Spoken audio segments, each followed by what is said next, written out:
भारतीय राज्यघटनेचे शिल्पकार महामानव डॉक्टर बाबासाहेब आंबेडकर यांच्या जयंतीला सार्वजनिक सुट्टी जाहीर करण्यात आली आहे। केंद्रीय सांस्कृतिक मंत्री गजेंद्रसिंह शेखावत यांनी एका पोस्टद्वारे ही घोषणा केली आहे।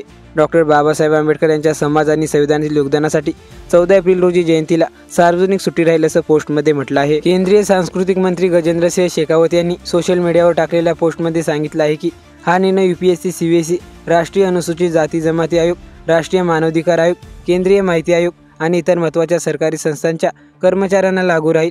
या दिवशी सार्वजनिक सुट्टी जाहीर करण्यात आली आहे। तसेच शाळा व महाविद्यालयाने सुट्टी जाहीर करण्यात आली आहे। भीमराव रामजी आंबेडकर, ज्यांना आपण प्रेमाने बाबासाहेब म्हणतो, त्यांनी भारतीय संविधानाला आकार दिला आणि सामाजिक समानता आणि दलित वंचितांच्या उन्नतीसाठी आयुष्यभर संघर्ष केला। 14 एप्रिल रोजी साजरी होणारी त्यांची जयंती केवळ त्यांच्या योगदानाचे स्मरण करण्याचा भाग नाही, तर त्यांच्या कल्पना आत्मसात करण्याचा आणि समावेशक समाजाच्या दिशेने पावले उचलण्याचा एक प्रसंग आहे।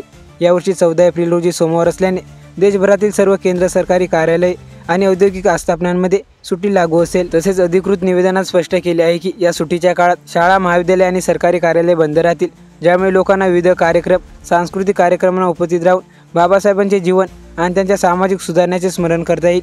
ही सुट्टी केवळ सुट्टीचा दिवस नाही, तर समाजात जागरूकता, समानता आणि एकता वाढवणारा एक प्रसंग आहे। मोदी सरकारचे हे पाऊल डॉक्टर बाबासाहेब आंबेडकरांबद्दलचा गाढ आदर आणि त्यांचे विचार जनतेपर्यंत पोहोचवण्याची वचनबद्धता दर्शवते, जेणेकरून देश त्यांची स्वप्ने साकार करण्याच्या दिशेने आणखी एक पाऊल पुढे टाकू शकेल, असे प्रसिद्ध केलेल्या निवेदनात म्हटले आहे।